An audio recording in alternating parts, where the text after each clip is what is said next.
Welcome to the Keen on Yoga podcast, bringing you the stories of many people who in various ways are attempting to walk the path of yoga.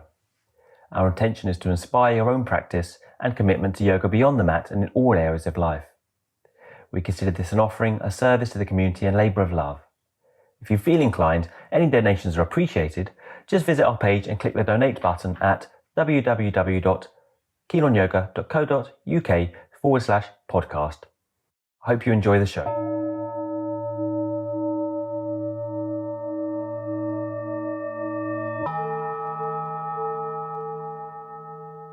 Angela Jamison grew up on an isolated farm, a community in rural Montana, northern US. She's the founder and director of Ashtanga Yoga Ann Arbor, located in Michigan. A well-known figure on the Ashtanga scene for her intense and thoughtful prose written over 10 years in her Ashtanga-based blog, Inside Out, where she brings post-cultural theory to the practice of Ashtanga. Angela's journey with Ashtanga started in all earnest when in 2001 she moved to Los Angeles. This was for her postgraduate studies at UCLA. Soon after that, she was hit by a car on a crosswalk, and this near-fatal accident resulted in a day of full-body paralysis. This inspired her subsequent commitment to her daily Ashtanga practice. So she started teaching in Herschel in 2010 in Ann Arbor and spent many years slowly building this community, which is quite renowned. She was certified to teach in 2017. Angela is just about to reopen her shala again after teaching online for 18 months.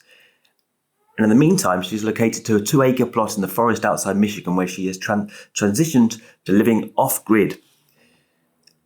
But in this episode, we look back at how the shift online has affected the way she teaches and the way I teach, and also the way we practice now.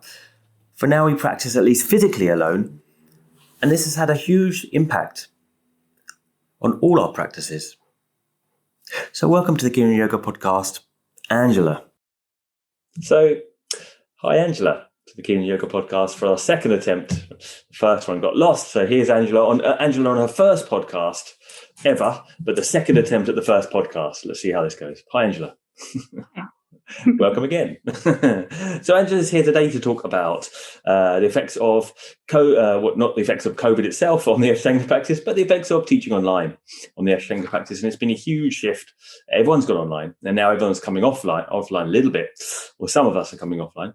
And but it has made a difference, and I think a long-standing difference to the way we approach Ashtanga, to the way we teach Ashtanga. So this discussion is going to be broadly based on the kind of take-home points of this. This, I suppose, it's been about over a year now, 15 months of online, and what we thought would never happen, online Ashtanga teaching, online adjustments. So, without further ado, here's Angela. So, your experience on teaching, overall, let's make us headway into this. You came online. You came online straight away, didn't you? Straight away. Well, I didn't have any intention of going online, and my students sort of created that pathway and that structure. So we closed here on a Friday in March, and we have a number of engineers in our shala who put together a sort of private platform on a piece of software called Slack. Yeah, and it's like a pimped up Zoom, isn't it? It actually has a lot of social media factors, but it's private. And so it enables you to have both direct messaging between individuals and then different channels with different topics. So it's basically a platform that enables a level of social media that's still bounded, that's still within community. So you get a lot less of the negativity and a lot more of the sort of connectivity.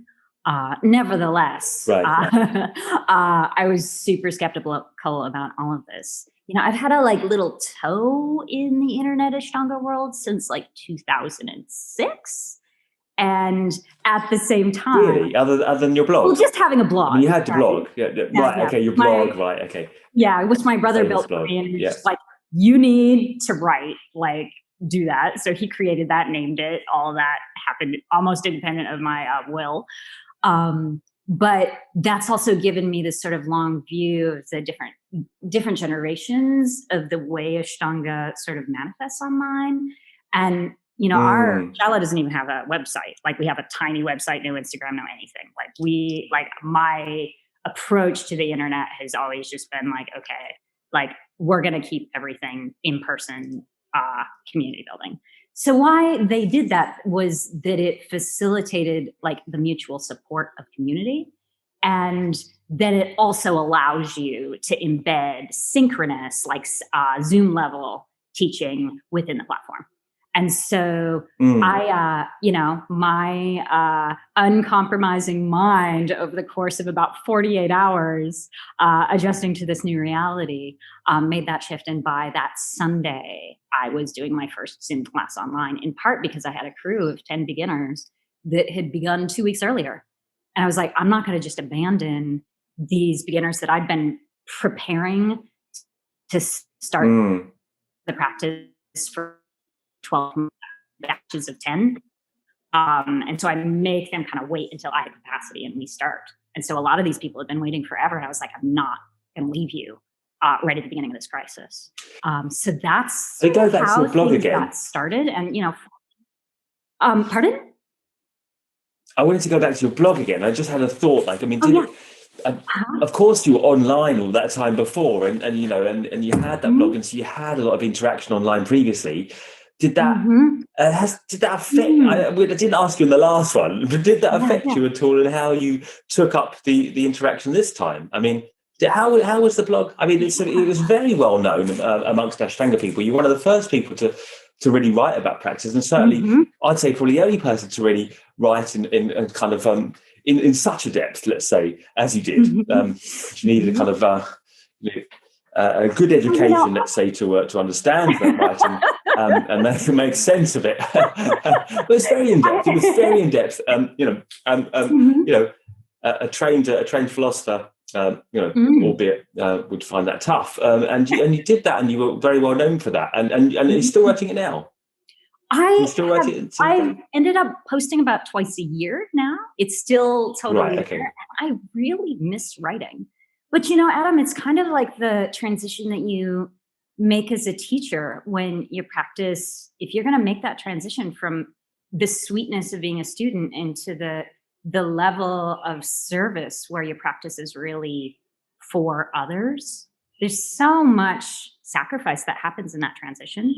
And so I really feel that my own writing has been one of the sacrifices that I've made in building the shala. And I miss it tremendously. That's a part That's a shame. Yeah. And, at some point, I'd really love to have that extra margin of energy required to express in that medium. It's so interesting. You should carry on. You should. Yeah. I thank you for saying that. Not more than 2 a year, because it takes me a whole morning to understand and dissect it. Yeah. No, I have spent a whole morning on your work before. And people that know me know that I am also quite thoughtful myself. So it's pretty tough stuff. But it's wonderful. And obviously it was received positively. Did that? I suppose what I'm saying is, did that online, that taking it online, that taking it into the public domain? Do you think there's anything in that? Yeah, in terms of the way that... The biggest thing that I learned from writing online was that I was going to get a lot of feedback from people who had an idea of who was behind it. A lot of people think I'm a man, or think that I'm trying to obfuscate in my writing, but that's just literally the way that I think. It's extremely tense. It's like that's what defending it was defending obfuscation by using the word. I'm not going to try to do that again. But what I've realized is that I just never was going to cater to what people wanted from me. I was like, this is just what my voice sounds like, and a lot of people are going to have different judgments of it, and I'm kind of going to disidentify from that and just let that voice be. And so it's like a different entity outside of me. It's like, that's just an entity that's going to express itself in that particular way. And I've a lot of the bit about the ways that, false identification causes us suffering were driven home through that online interaction. But I also learned a real facility with ways to actually connect through text and through the sense of building relation online, definitely. Right. In ways that were, unconventional. And so that, in both that sense of like not taking stuff personally, radically not taking stuff personally, because that layer of, the interpersonal facial expressions and the voice tonality and the body hexis is removed in two-dimensionality. Like that is really hard to understand, that the richness of three-dimensional space, when that's collapsed, we fill it with projection, right? And so the projections that people have, like they are welcome to them. And that's also so human. We're always doing it all the time. But that two-dimensionality, you can still get through, but recognizing that you're filling in so much of the space with your own projections is like quite humbling, right?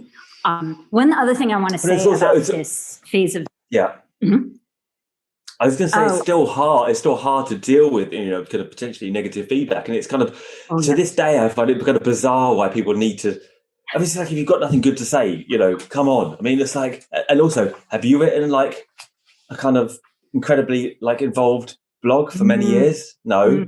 So, come back to me when you've done that. But, on the other hand, what I did want to interject here, and I didn't ask you again last time, is do you teach like that? Do you teach like you write?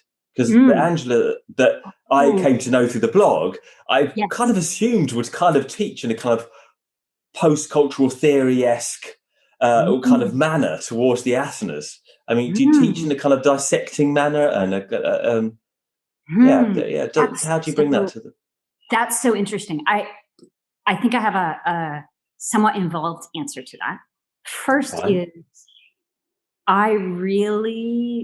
Sharat told me when I first started teaching, I was like, do you have any advice for me personally about teaching?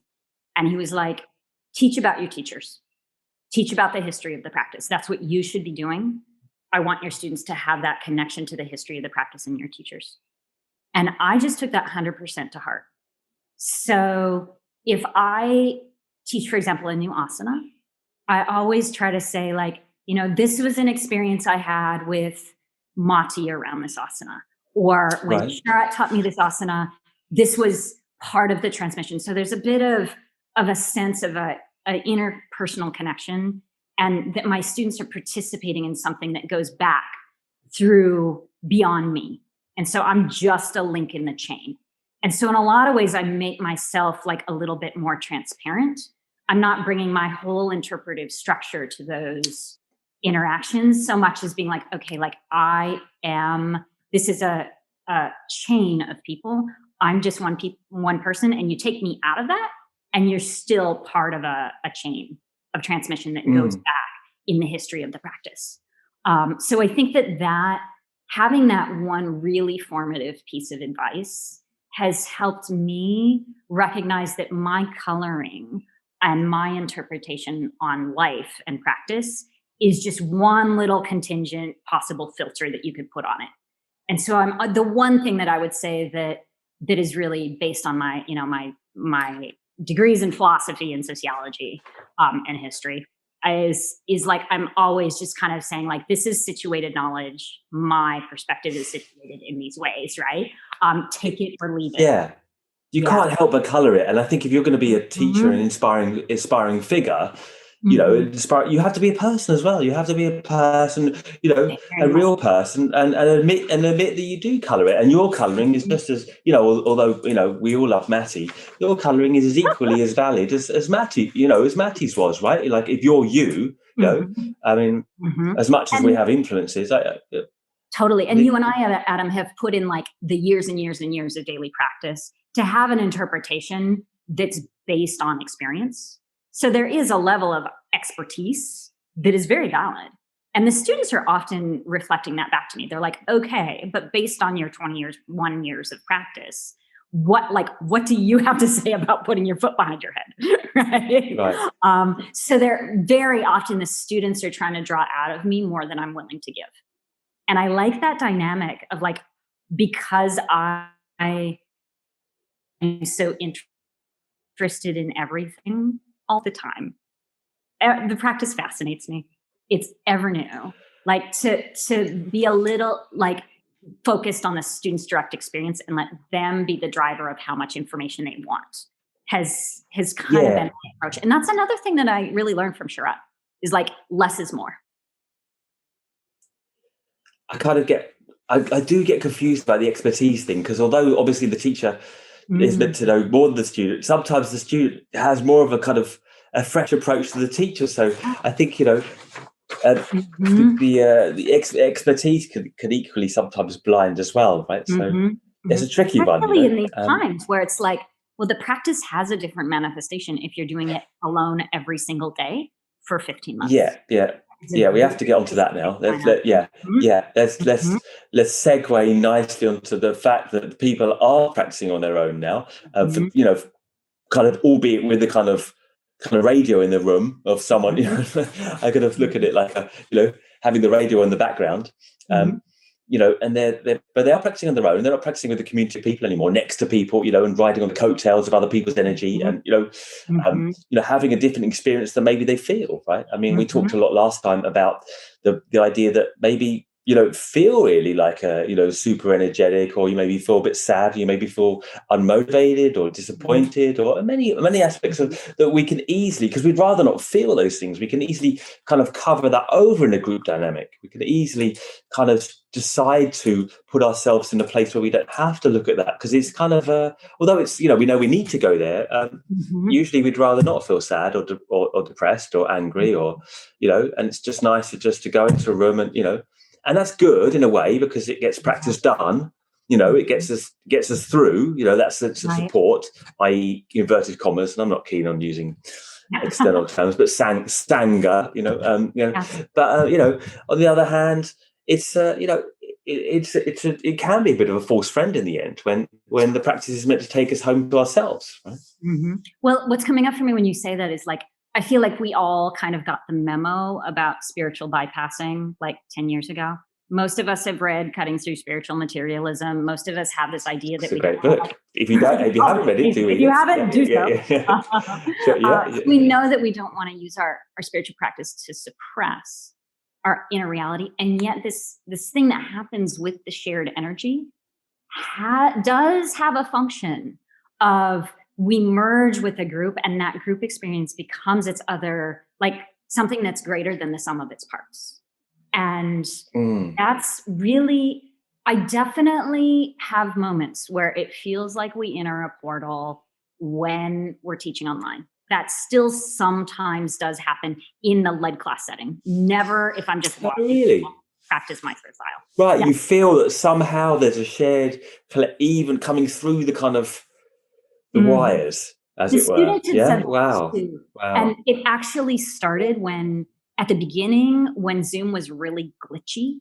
And so, there would be a delay in between like ekam inhale and dway exhale.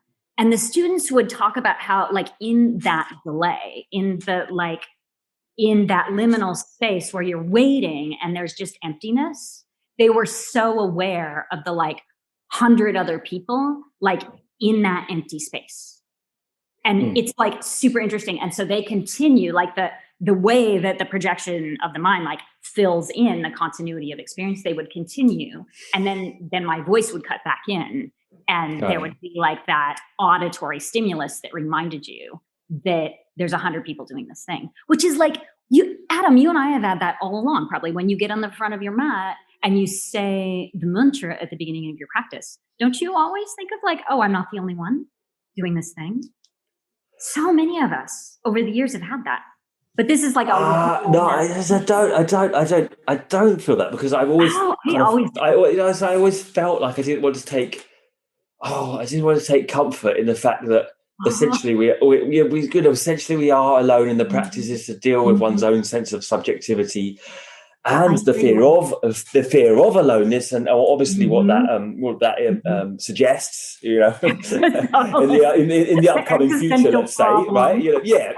So I've always been into existentialism, so I never wanted to hide behind an easy comfort, unfortunately. But I'm a bit of a party pooper. I have definitely taken solace in that, for better or for worse, the idea that, we're alone together is so much of the Mysore experience. It's like a way to be people for introverts.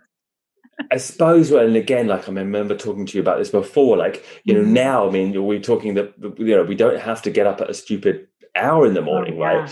And that's, I think it's very useful for Ashtanga teachers, because I think there's a sense of kind of impaling oneself. And, I've got up earlier than you have because I've got to practice before I teach, because that was the inverted commas again traditional manner of doing it, the one that Shrat always recommended. So we all kind of did that, and I often did feel that actually standing there, maybe I just kind of felt a sense of collective stupidity. What the hell are we doing at this hour in the morning, at 2 a.m? I want to talk to the fact that I've done that I have been getting up between 2 and 4 in the morning for 10 years. When I'm in Mysore or when I'm at home. And that I felt like I was kind of brain dead as a result of that. And you and I raised this question last time we talked, which is like, well, what happens to a subculture when there's like this brain drain among its senior practitioners, right? So it would have taken nothing short of a pandemic to get me to sleep until 6 a.m. And there's no other way I would have made that change. And now what I've seen is that at 6 a.m., there's as we've discussed, like there's a clock for your rejuvenation according to Ayurvedic medicine. And there's truth in that. I see that truth in my body. So that getting sleep between 4 and 6 a.m. for the first time in a decade. Yeah, we talked about our body clock and the organs. The organ. Yeah, my liver is so much stronger now. Not only that, I have an emotional availability and a cognitive capacity that hasn't been there for a decade. So talk about the sacrifice, right? But the question is that a sacrifice we should congratulate ourselves for, or actually change now that we realize how much smarter we are on the other side of it? So that's I'm really looking at, as I transition now back into teaching in 3 dimensions. Wow, like, what happens next now that my system, well, I'm not as strong as I usually am because I'm not exposed to 100 people every day who are helping my immune system stay strong. Like, now I've been in my little bubble for all this time. I know that touching so many people every day, I had to habituate to that for 10 years before I transitioned into teaching. I'm not going to make the assumption that I'm ready to go in there full power and start doing dropbacks with a whole bunch of people every day. My system just isn't. Oh, really? Level. Right. I'm going to go so gentle and slow. And because I don't want to crash my nervous system or my immune system. But yeah, like, what happens if I'm teaching after practicing? Like, my head is actually exploding again, having exploded already when I found myself teaching blood classes on the internet. So, well, I think it's, I mean, do we want to be getting to a state of, are we encouraging ourselves to get into a state of kind of no mind here? I don't know. Like, I mean, that's kind of how, I think that's kind of how maybe I took it. I mean, maybe that was completely wrong, but, as you mentioned the idea of brain drain, you kind of get up early, you're doing such an intense thing. I kind of felt like at the end, you're frying yourself a little bit, and it's kind of maybe an unskillful terminology, but you're kind of frying your nerves a bit with all the intense asanas, and, and then you're getting into a group, then potentially taking yourself to a group perspective, whether in Mysore or in a home shala, in your own town, and you're getting up very, very early. And, is that, what is it that we're actually aiming for here? Right. Are we aiming to be more functional human beings, or are we aiming to be kind of zombies or renunciants, right? Like, right, yeah. Or is that relevant? Is that relevant for the modern Ashtanga practitioner? I mean, I say modern, but what does that mean? But the one who is living in a city, who is holding down a regular job, who is not in the forest, on a diet of berries, wearing a loincloth, whatever was. I've also been originally really involved all the way through in studying the sutras, which I love, and also really support the asceticism that is natural to my personality and that is reinforced by that lifestyle. And as you know, like, I also have this background in being a student of Shinzen Young, who's a Vajrayana and mindfulness teacher since 2009. So I've taken 9 long meditation retreats that systematically sleep deprive you to put you into rarefied states of consciousness that are beyond the small self. And so you'll be on meditation retreat for 2 weeks sleeping 4 hours a night. And so really like the small self and the cognitive function completely drops away. And you're living in these blended mind states where like the dream mind and the deep mind and the cognitive mind all get really mushy, and kind of your spirit comes through. But there's a real, I'm sure you know this from your Vajrayana practice, there's a real deep experience of emptiness that you can kind of ride on through that. But I don't know, like actually like my Ashtanga practice up until I started teaching was one where I would get on the mat and Angela would disappear. Like it didn't matter what asanas I was doing. That's why I practiced, is that it was a way to set Angela completely to the side and just become absorbed by the breath. And there was really, not a sense of self or even an ability to speak when I was practicing, because I was in these deeper mind states that I trained through my sitting practice. And I don't teach that way, Adam. I teach students to like pause and be like, wait a minute, does that hurt? How does your medial meniscus feel in this asana? Please don't totally merge with the one and go in. Also, the analgesic effects of the practice when you're in the rhythm. Yes. Like, please pause and make sure this is okay for your. So you essentially, you're doing something that you weren't teaching, right? Yes. Oh, I have definitely changed that in the way of I'm actually creating, especially this year, certain nocebo effects where I'm asking students, how does your hamstring origin feel right now? Because I can't touch you. I can't feel or monitor the vrittis in your breath. So I need you to check in to make sure that your proximal hamstring is okay, right? Or I need you to make sure that your medial meniscus is not being overly compressed right now. So that kind of nocebo effect and asking them to kind of be in their small self that's a feature of online teaching that I feel like is absolutely crucial for their safety. Because otherwise they're just looking at me doing the lotus position. And like, I don't necessarily have this subtle sort of breath, facial expression, embodied cues to know if maybe I need to like ask them to back off. So they've got to be the ones that know if they're in the danger zone, it's kind of hard to ask them to prime the nocebo effects, to be like, because if you go looking for pain, you're probably going to find pain. Yes, that's true. Yeah. But it's definitely changed the way that I've taught, because I don't want them to get too blissed out. Because I'm just not. Yeah, the question of what one's looking for, at least on a daily level. I mean, it might be relevant to practice intensely for a certain period, but I mean, again, we would just refer to this before, but is it, appropriate or, relevant to someone who still wants to live in a society and interact with a society to be, in this constant daily state of, or even a meditation retreat setting where you're coming into a point of losing the sense of your own self. I mean, having cognitive function and being able to speak in language doesn't mean that you're not awake. It doesn't mean that like you're in a pure state of ego. It's just a different way of manifesting in the world.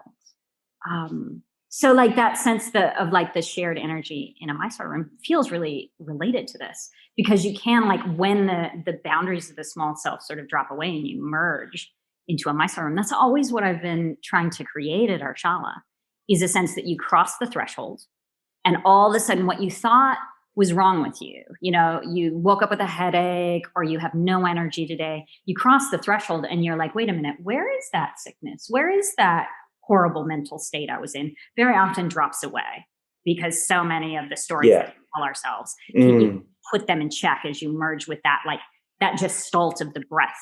You walk into that wall of breath and you merge and there's wellness and there's prana and it heals you. And you give back but to it. It's kind of it's slightly analgesic, isn't it? And it's also, kind of very much when you're already in an overstimulated state, what's the first thing you seek? It's 100%. Obviously stimulation, isn't it? So, yes. And for the very people that probably need less of it in a way. And I think we were, as we mentioned before, I think it's an interesting time to use a modality that's quite kind of quite stimulating in a certain sense. And I think as we also mentioned, is meant to be stimulating. It's not just meant to be pacifying. It's not. That's actually something I really wanted to communicate today, just to make sure that people listening. This is, sometimes I'm like, maybe I should share more publicly, but just so people. listening understand that we are stimulating the nervous system. If you're crossing the street and a car is rushing at you, you're going to go into a state of, quote unquote, a triggered state, right? So the nervous system isn't actually binary. I do not buy in at all to the idea that there's just a sympathetic and parasympathetic system. Oh, good. Oh, right, I do not buy that at all. I think that's an importation of like 1980s medical science into a science that's 5,000 years old and understands much better than we do. But at the same time, using that highly simplified binary, you do go into a fight or flight state when you're shocked. So what that's composed of is the elements of breath bandha drishti. So the pelvic floor tightens and the low belly tightens to shut off the reproductive and digestive capacities, which are so expensive for the nervous system. The heart rate increases and the breath goes into the chest.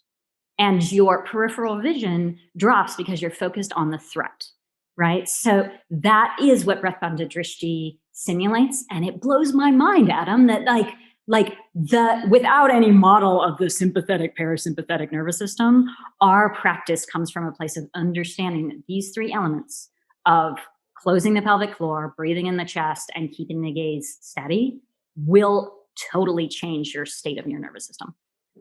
But at the same time, I think that we're in a place where it's important for people to understand that you can put on the brakes there, that you don't always have to be full on breath bandha drishti. Sometimes if you're already things are coming up, you can breathe in your belly. You can relax your pelvic floor. And even Dominic used to always say to me in the classroom, it was almost like I was burning a hole in the floor with my hyper drishti, laser eyes. And he'd be like, Angela, let your peripheral vision come in. Because I was going into such highly stimulated states of the nervous system that he wanted me to put on the brakes so that I wouldn't actually have a nervous breakdown. And that's something like Dominic's I say he's the first trauma sensitive yoga teacher. He's just so brilliant in his understanding of the nervous system states that you're in when you're practicing. He was the first one who started teaching me about how to put on the brakes if I needed to.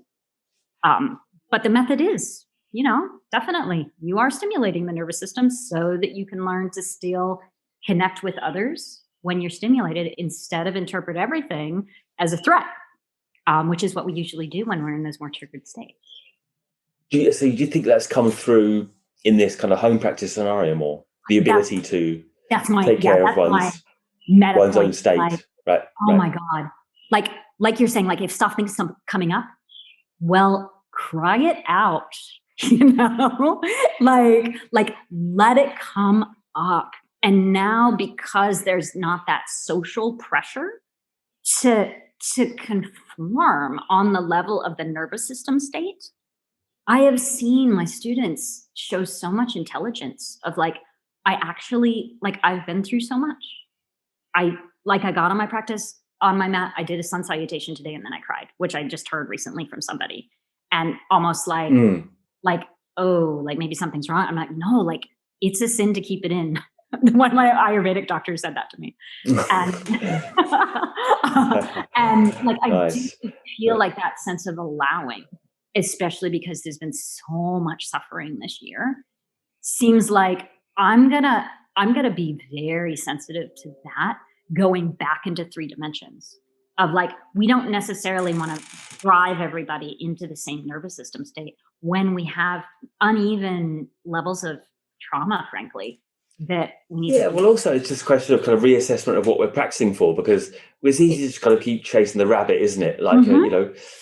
Everyone's doing it and everyone's saying that they want the next posture, and everyone's happy when they apparently allegedly happy when they get the next posture, and so until it hurts them or something, and then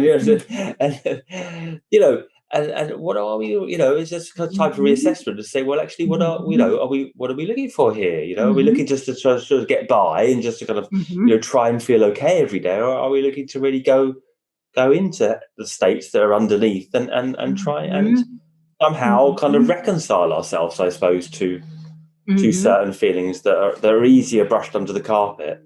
Yeah, and if we're addicted to certain states in the nervous system, which I will say, the first few years of my practice, it's highly addictive. It's highly addictive as a kind of, because it does produce a certain state, which is absolutely, exactly. And it apparently makes everything okay for a short period.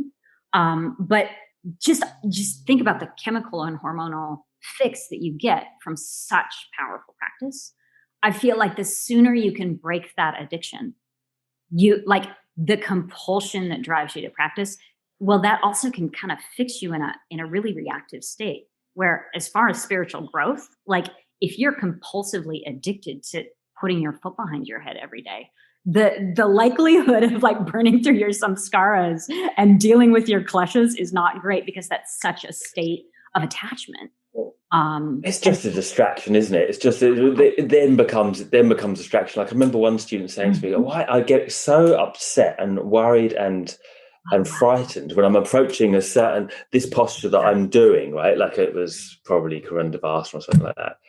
I said, "Well, it's just it's a symbol, isn't it? Like it's just those postures are now a symbol of all this deep-seated, nebulous. Often it's really it's not like some of us have very particular and very much known senses of traumas, but mass of us just this trauma of existence. Like just the worry and fear of our own lives, right? I mean, anxiety, and put that on a posture or put that into a practice. It gives a kind of visible kind of thing to do, and it's great in a way, because then that's taken care of there. But in a way, having it there never really is, just to put it somewhere else, isn't it? So as long as I've done my practice, everything's okay. Right? Like that. Well, I'm speaking from the heart, because I mean, this is what happened. It's easy to tread water for many, and I think maybe it sounds like maybe you did it. I certainly did it, and many teachers I think that we know kind of did it. You go to Mysore, you get in a loop of going to Mysore and teaching, and as teachers, I think as well as students, it's been a great sense of reappraisal if one could be humble enough to look again and think, well, what the hell. Let's look at what we started yoga for and what we've ended up doing, and are they this, where are the aims now? What are the aims?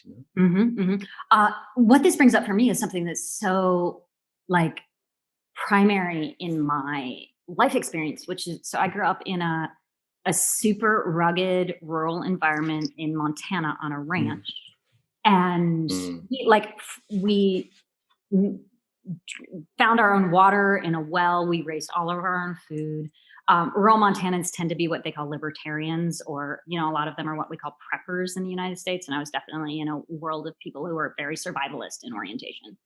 And I kind of rejected that in favor of getting an education. That was kind of my way of rebelling, was a PhD, because that's it's a kind of isolated anti-intellectual environment based on survival and being with nature. And I'm kind of religious as well. Yeah, my father was a wilderness guide / preacher. Still is. Right. He actually is an emergency room chaplain now. So he's working in the midst of the COVID crisis in rural Montana. And I've really come to see my parents as far more spiritually evolved than maybe I'll ever be. But as arrogant teenager, I was completely blind to these things. But that sense of this like self-sufficiency and survivalism that I really rejected when I moved to the city and embraced cosmopolitan life is really coming back to me in my relationship with the practice, which is okay, so what if you can't go to the doctor? What if you are in a place where you're isolated with very few resources, all by yourself, and you need to take care of yourself? This is a practice for mental and spiritual and physical well-being that isn't necessarily dependent on a group or a teacher or a routine or whatever. You actually have to adapt it to take care of yourself under difficult conditions.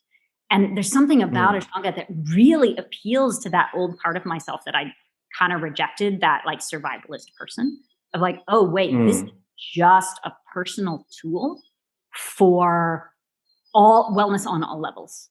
And it really has validated that what it is.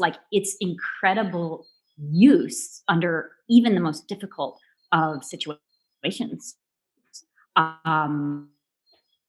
for, you know, in a way that like has nothing to do with going to a shala with a group, or sadly, like traveling to be with my teacher. It has a like an incredible healing capacity. Like, thank God. Sharat said this last week, and he was like, a lot of people are realizing they wish they had practiced yoga before this. And it's true. It's like, thank God for the tool, but the tool, like essential aspects of it, isn't putting your foot behind the head.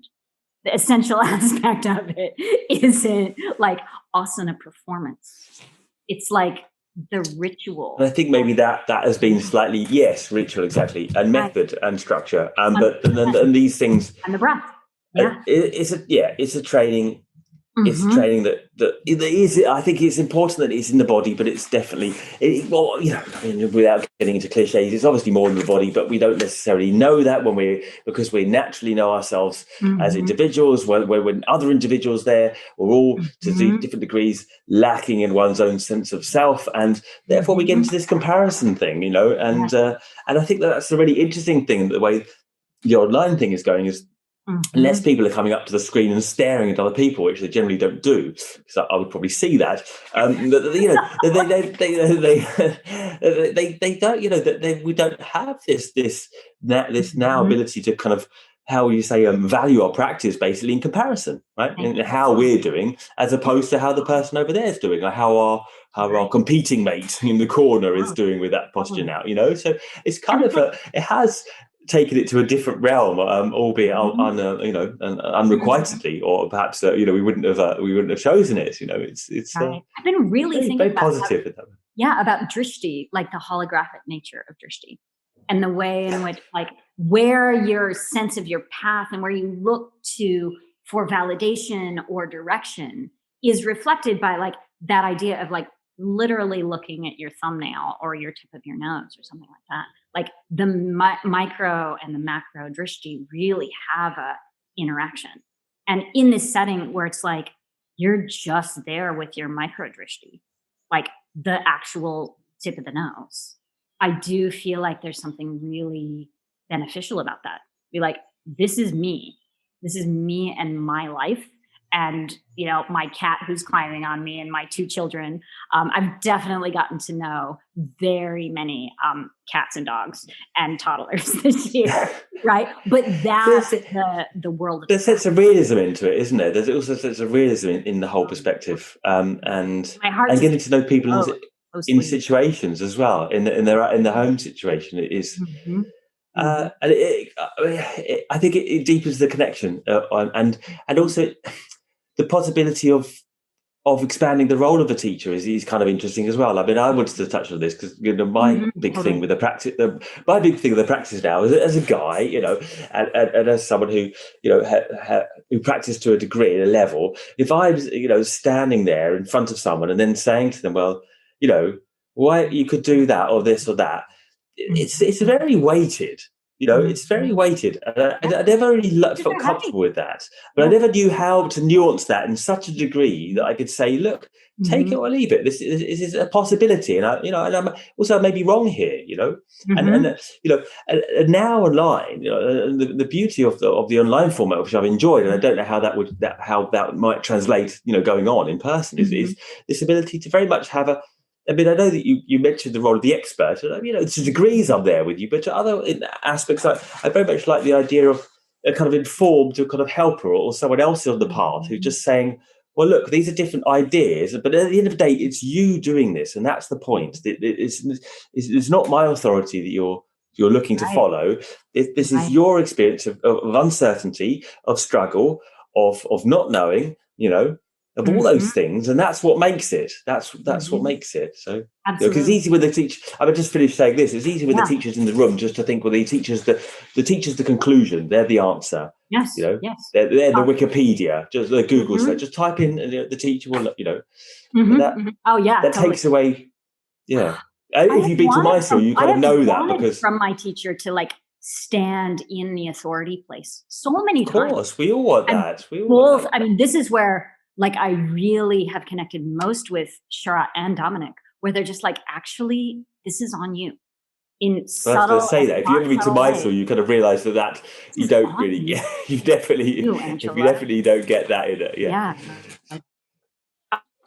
Yeah. And honestly, I have resisted that so much in my practice because I do want somebody to be in that position. But I love what you're saying about like, especially the like raced and gendered ways in which like authority is created in these dynamics. Because I still experience that, even though I present myself as in person, I'm 5 feet tall. I'm super clumsy. I'm just a silly, really happy person, like behind like the minimalism. And so like, even in the presence of that though, there's still a gravity that the practice creates in you. Like 21 years of practice has done something to our energy fields that speaks for itself on its own terms. And I find both in person and online, like the ways of like modeling what my teachers have done, which is like just what you're saying, like letting people know it's on you, are like one of the best tools have been to be like, okay, so what makes me an expert is I've made a lot of mistakes. I made so many dumb mistakes, and like on personal and spiritual, not just physiological levels. So I'm just going to tell you what my mistakes are. If you want to repeat my mistakes, that's on you. Exactly. I was going to say that. I mean, that's the thing. But the whole value of me doing this every day for 21 years is so hopefully other people don't have to repeat my mistakes. Probably they will, though. I mean, if anyone would have told me anything, and I would have just done it anyway, I think, you know. So we are doomed to teach for that reason. We are doomed to teach. But I think it is a really interesting discussion, and the online thing just kind of adds a really kind of clear other layer as to where our role is. Now we're not physically adjusting. Now we're offering different possibilities of a cue, and people can take those cues and they can decide how to refer to them or what they mean as well, as you well know, if you've cued, as you've cued many people, and what you might suggest, they do something different, and you go, well, yeah, right, yeah, okay, that's all right, yeah. You know what you're saying too is like having this non-attachment to what the student does. Like the student's practice is not an emanation of our ego or our value as teachers. Like we have a responsibility to help them have safe practices and to give them access to as much knowledge as we might have. But at the same time, like what we were saying like last time we talked, which was the idea that you could always know who a teacher was by watching, or who a student's teacher was by watching their practice. I do not agree with that because I don't want to project my own skill onto others. Like they have a self-expression, even on the level of like their movement patterns and their idiolect of like how they move their arm, that I don't want it to be how Angela moves her arm. And this goes to, Sharath says this all the time. It's like, don't imitate my walking style. People imitate his walk. Oh God, I know. Just imitate my distance. I know. Yes, I mean, that's how I know. That projection of authority works. And it's just like, I don't want to limit your degrees of freedom by offering you my expression, because there's even just on the physiological interpretation of the practice, let alone like the mind, the emotion, the supermind, like you may have so many degrees of freedom for the expression of your movement, then I can model for you. So I think it's an actual feeling. We want to do it right, but then it's a question of inquiring what that right exactly means, right? Totally. We know that we want to do it right, and we feel that the teacher probably knows how to do it right, but then there's a loss of what does that? How does that translate? And I think inhale up, exhale down through your pelvic floor. Everything else, like it's free range. We try to help. Yeah. Perhaps what you're trying to help the person with is helping them with maybe steadiness. Like, I mean, I remember the best instruction I was ever given. I said this in another podcast, but I've done too many now to remember. I'm repeating myself. Is that when years ago, as an angry young man, and a white one to boot, I was given the instruction by John. Practice how you feel. If you feel angry, don't try and be calm. Just practice how you feel. And that was probably the best instruction I was ever given, because I think I was trying to do it yogically. I was trying to do it calmly, and I was trying to do it how I thought he'd want to see it. And Now, when I was given that instruction, it just gave me an awful lot of freedom. Training too, the Tibetan meditation. I found it very helpful, and that was right at the time. Although it ultimately isn't right to practice angrily, it felt right, and it did a lot of good. So there's a level of autonomy there, and a level of impartiality, which, as a teacher, which I feel could be quite helpful. And I have to say, if it hasn't come through already, I've been quite a fan of the online teaching because I felt it's been pretty helpful. I mean, I was increasingly skeptical of the physical adjustments as I was going forward anyway. I'm good with the lead classes in particular because, so I opened up our shala another 50 people when we went online. And I just told all the former students, listen, this exists. We're in Eastern Standard Time. But if you want to join this group, I think I can increase my capacity to 150 people from 100. And so it's been this amazing experience of like, we're in 14 time zones and I can look out, people are like practicing at weird different times, but we're the ones who know each other, and see somebody in the Philippines and somebody in Italy and somebody in Greece and somebody in South Sudan and in Puerto Rico, and they're all moving together. And that is like, my heart explodes. I know all of those people, they all know each other, and somehow we can synchronize across space to make a connection that just like hits me right in the heart. So that, I gotta say, I have been a huge fan. That has been totally transformative. The Mysore style just makes me sad because I want to be with people in the room together.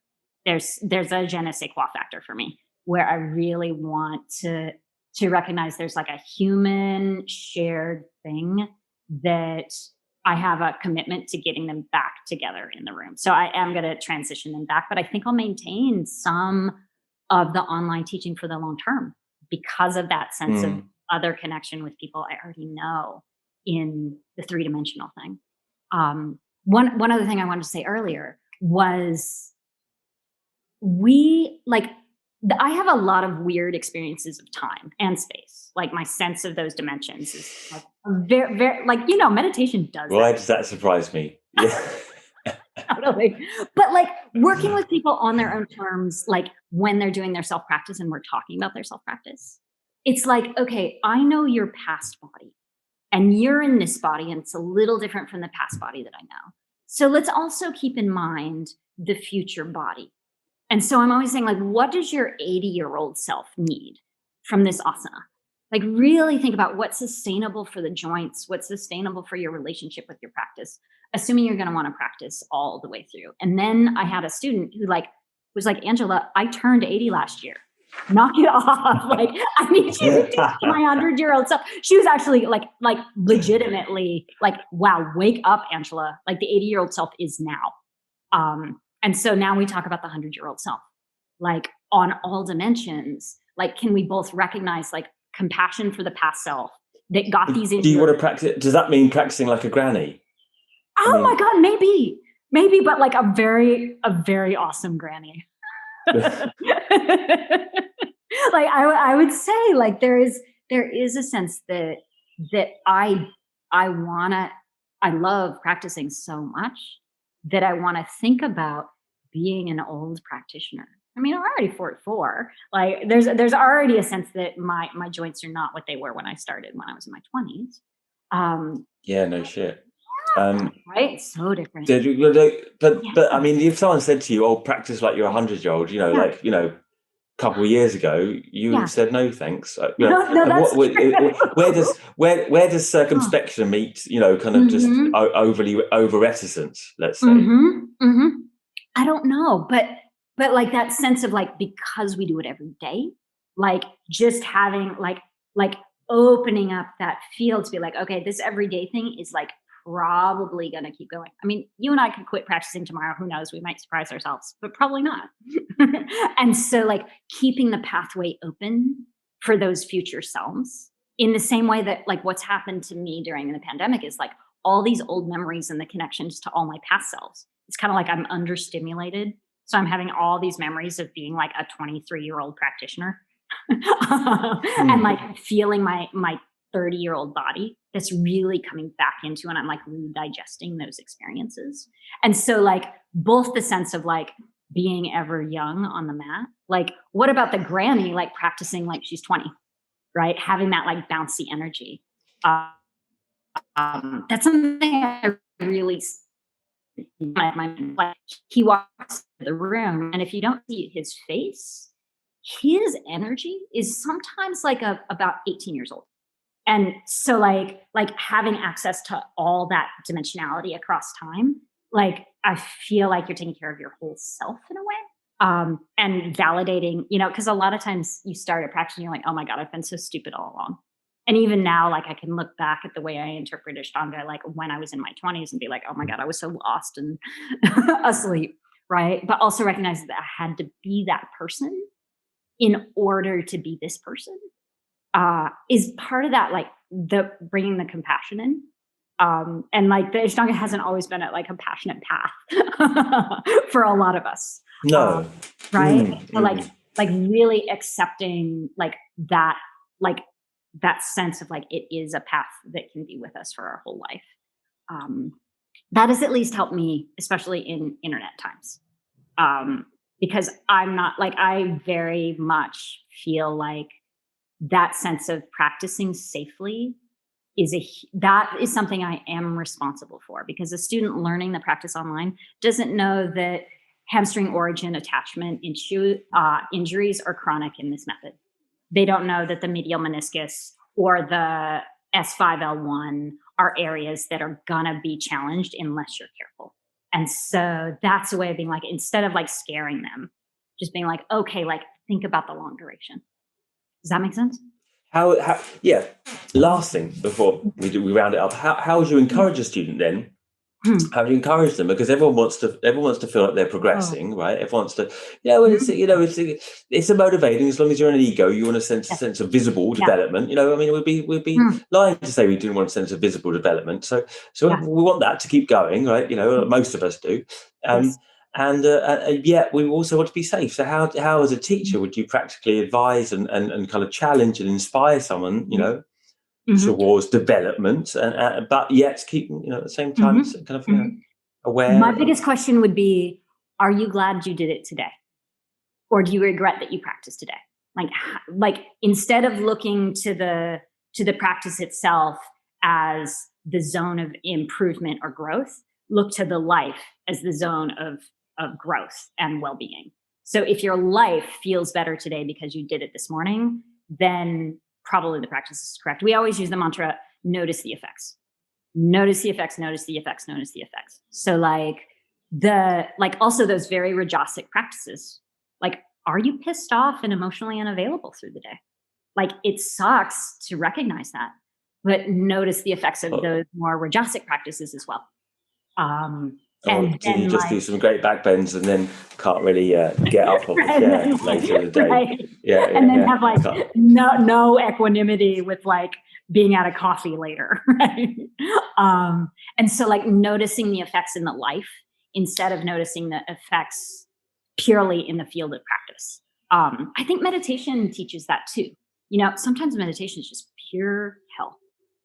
And at the same time, I have my faith in these spiritual practices has never flagged, because like the ecosystem of my life continues to feel expansive and integrated. And like there's a sense that my consciousness continues to grow as a result of them, even when they suck. And now you're kind of in a wilderness situation again after having kind of escaped it when you were young. You've gone under lockdown to were you in a wood or something there? Yeah, I am. The forest or what is? So I am. I live on 2 acres of forest, 15 miles or 15 minutes outside of town now. So I've always lived a 10-minute walk from practice because it snows so much in Michigan, and lots of times you just if you're going to practice at 3-4 a.m., there's no way that the roads are going to be closed. And around the election here, the real estate markets got super crazy, and I became very bold, and I bought 2 acres of the forest and I moved out of town. And so I always thought this was going to happen late in life, that I'd do the 4th ashram thing and go to the forest. and grow up and re-embrace my roots and all that. But that happened in November instead. So yeah, this has been a huge shift in just my sense of self and life. Like I'm kind of in the middle of nowhere. It's me and the trees. Was there a little cabin there, or what have you got? What? Or just have you built something there, or did you have? Oh, I do have a house on the land. Right. Yeah. Okay, yeah. I bought a house on the land. Yeah. Mm-hmm. I just imagined you living in a I'm log cabin. not that rugged. No, I'm still a lot of city in my vibe. Yeah. But that just to round up the picture. Yeah. I always just ask her what else do you like to do? I mean, I know our first podcast you cancelled because there was a storm and you needed to attend to your trees. Yeah. So you're quite out. Yeah, quite so outdoorsy now. The thing now, we actually 4 huge oak trees came out down in the storm. And so what I'm doing every day, I actually had a student who's an amazing botanist who was out with me yesterday, teaching me about she introduced me to 4 new plants. And so right now I'm in this place of like learning these new plants that she taught me. But a lot of what I'm doing is tending to the land that the place that I am living, nobody's really taken care of it for about 20 years. So there are a bunch of invasive species all over it, which I thought I'd just be out here like listening to the birds and getting to know the deer. There's actually a deer right outside the window right now. Oh, wow. But there's it's amazing. There's actually work that needs to be done so that the invasive species and some of the disease doesn't take over. So right now I'm not making too many interventions yet because I don't know enough. But luckily I can draw on my family knowledge as well as a lot that my students know to start taking care of the land. I think I'm going to be here like doing this for the duration. So thank God the yoga is there to enabling me to do these things. I mentioned last time I had this. So Dominic and I talk a lot, and I didn't really know that I'd be following in his footsteps, but he, Sharat also like has his land in the country. Dominic's on 28 acres. And a lot of what he does is take care of that acreage. So I was sharing with him about the invasive honeysuckle that I'm dealing with right now. And he had me get out my chainsaw and like compare chainsaws with me. Yeah, he has a much bigger chainsaw than I do. And I'm like, I never expected to be using these Rajasic means in my forest life, but that's sort of what it takes at this point. So I also did a huge burn the other day, like on the edge of, we're on the river. And so on the edge of the river, like burned old plants that also were invasive for like 5 hours. And just like working with the elements in this way, with the water, with the fire, with the land, with the wood, has really I think that it's the practice that has opened me up to appreciating this, where before I'm like, you people are boring. You people living in the middle of nowhere are boring. Get me to the university, get me to the city. Now, like, this is so alive and rich to me as a way of like being with the elements. So yeah, I said earlier that the chainsaw was my guilty pleasure, but I don't feel that bad about it.